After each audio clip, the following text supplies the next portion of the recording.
हारिस कमरे के बीच खड़ा था। गदला पानी उसके टुखनों से ऊपर आ चुका था। दरवाजे के नीचे से पानी धक्के मारकर अंदर आ रहा था।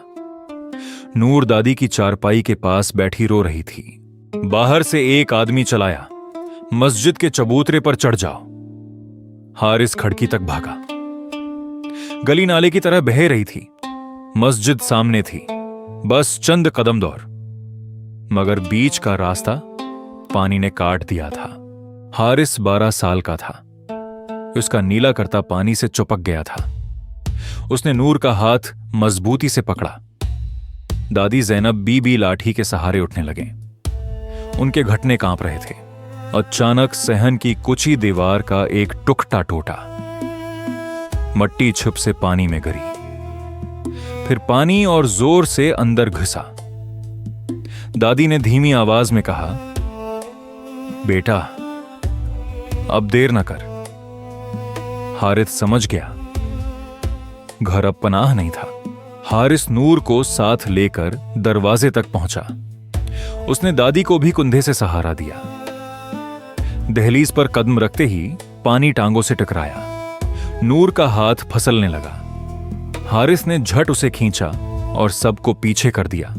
तब हारिस की नजर सहन के कोने पर पड़ी। पुरानी चारपाई अल्टी पड़ी थी। लकड़ी मोटी और मजबूत थी। उसके दिल में ख्याल आया, ये पानी पर तैर सकती है। उसने छत से लटकी रस्सी उतार ली। हारिस ने चारपाई खींची, मगर पानी ने उसे घुमा दिया। दादी बोले, मुझे छोड़ दे बेटा, मैं बोझ बन जाऊंगी। नूर ने सर हिला दिया। वो नहीं जाना चाहती थी। हारिस खुद भी डरा था, मगर उसने चेहरा सख्त रखा। पानी अब कमरे में घुटनों तक आ गया था। मिट्टी के बर्तन तीरते हुए दीवार से टकरा रहे थे।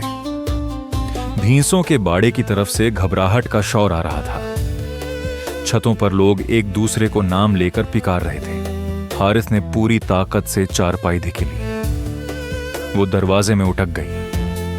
रस्सी उसके हाथ से छोड़कर पानी में नाचने लगी।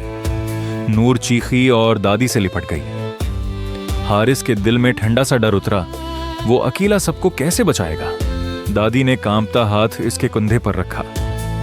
बोले, अकेला जोर ना लगा, आवाज दे। हारिस ने गहरा सांस लिया। उसने छत की तरफ मुना उठाया। फिर पूरी ताकत से पुकारा, रजाक चाचा, हमें बचा लो। सामने वाली छत से जवाब आया, हारिस, रस्सी फेंक।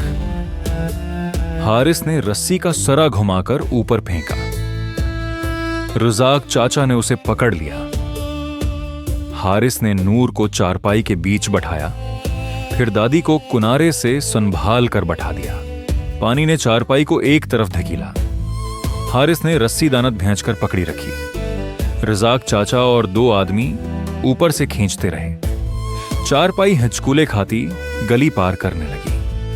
आखिर वो मस्जिद के ऊंचे चबूतरे से जा लगी। चबूतरे पर पहुंचते ही हारिस बैठ गया।